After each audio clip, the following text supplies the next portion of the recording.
دياس. الكرة مرت عالية مباشرة إلى ضربة مرمى. نعم، أول تهديد مع الخمس دقائق الأولى لعناصر المنتخبية المغربي عن طريق اللاعب إبراهيم دياس على الصورة. نعم،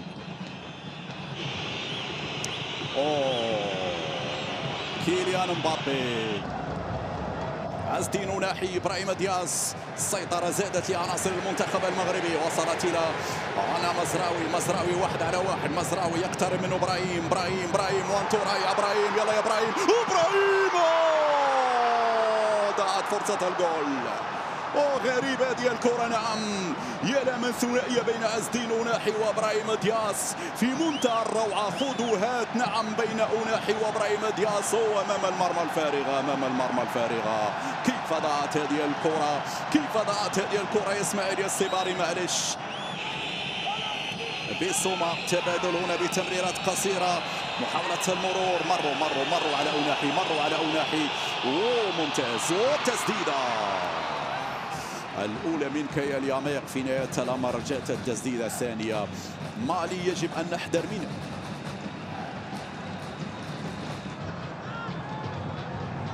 عز الدين، لمن عز الدين؟ برافو عز الدين. مزراوي، العرضية هي الراسية، ولكن لا زالت مغربية. وتسديدة، التسديد يا اسماعيل يا الصيباري. هذه كانت رايحة للشباك. مزراوي، إبراهيم دياس وصلت إلى عز الدين. برافو دياس من جديد. دياس يدخل. دياس العرضية. إبراهيم دياس فيها ركنية يقول الحكم. واحدة من إبداعات إبراهيم، واحدة من مهارات إبراهيم. ضربة جزاء للمنتخب المغربي في هذه الأثناء. نعم، ضربة جزاء للمنتخب المغربي. إذن إبراهيم دياس يتقدم. إبراهيم والهدف الأول. إبراهيم دياس يأتي بالجديد بعد طول انتظار. نعم، تهتز الشباك المالية بهدف اللاعب إبراهيم دياس. 1-0. نتيجة تتغير على بعد ثواني فقط من نهاية شوط المباراة الأول. إبراهيم 10 أهداف مع المنتخب.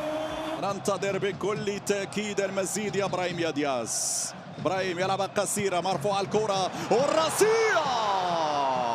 والراسية غابت يا أيوب يا الكعبي. هنا كانت قوية على أيوب. شوف الإعادة مرة أخرى، وضعية ممتازة ما فيهاش تسلل. أيوب الكعبي كان قريب جدا من لمسة بالراس.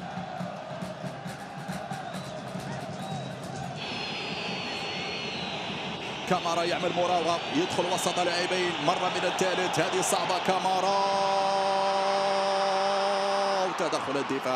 تدخل الدفاع قبل وصوله لحارس المرمى ياسين بونو في هذه الكرة صعبة وساخنة ومثيرة وملتهبة داخل منطقة الجزاء. نعم، كرة أقول أنا ملتهبة، لأنه فعلا الحرارة كانت كبيرة في دفاعات المنتخب المغربي قبل وصوله إلى ياسين بونو مع أصحاب هذه الكرة.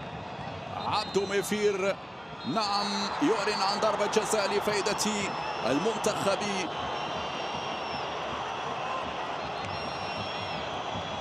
اللاعب سينايوكو يتلقى الإشارة الآن. يلا ياسين. سينايوكو مرت إلى الشباك. وهدف مالي في هذه اللحظات. نعم، سدد بقوة رغم أن ياسين بونو اختار الوجهة الصحيحة في النهاية. قوة التسديد لم تترك أي حظ لياسين بونو، لكن ياسين حاول فيها وكان قريب من التصدي.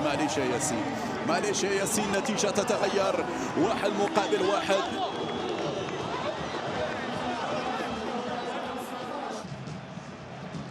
ترفع هذه الكرة الراسية، ولكنها مرت عالية. أول رأسية لعبد الصمد الزلزولي مباشرة إلى ضربة مرمى. هذه الإعادة مرة أخرى. ترجع الكرة. نصيري لم يظهر بعد. خطأ هنا، يجب استغلال هذا الخطأ. انطلاقة نصيري. يوسف يوسف يا يوسف يا يوسف، هذه لا تضيع، هذه لا تضيع يا يوسف. ديارا يتصدى لكرة هي الأبرز في هذا الشوط الثاني لعادة مرة أخرى. يوسف استلم باليمنى وسدد باليسرى. إلياس بن صغير، إلياس يسدد، ولكن ديارا يتصدى. نعم كانت رايحة على أقصى يمين حارس المرمى ديارا. في النهاية ديارا هنا تحرك في المكان الصحيح، يتصدى لهذه الكرة، وصلت سريعة لليسار. هذه التمريرة زلزولي في الاستلام، زلزولي ضغطوا عليه. شوف اللاعبين الماليين كيف يتمركزون. لا زالت مغربية، رحيمي إلى اليمين، العرضية وبراس ديارا يتصدى. كاد يأتي الهدف من نيران الصديقة، كاد يأتي الهدف بيدية من المدافع المالي. هذه الصورة مرة أخرى حاول يرجعها للحارس. في نهاية المطاف ديارا ينقذ الموقف. آخر كرة كانت في المباراة، الحكم عبدو ميفير يطلق صافرة نهاية هذه المواجهة بالتعادل، هدف مقابل هدف بين الطرفين بنفس الكيفية من علامة الجزاء. نقطة لكل منتخب. المغرب طبعا يبقى في صدارة هذه المجموعة برصيد 4 نقاط في انتظار اللقاء الأخير أمام منتخب زامبيا. مشاهدينا الكرام، شكرا لكم على المتابعة، ألقاكم في مواعيد قادمة إن شاء الله.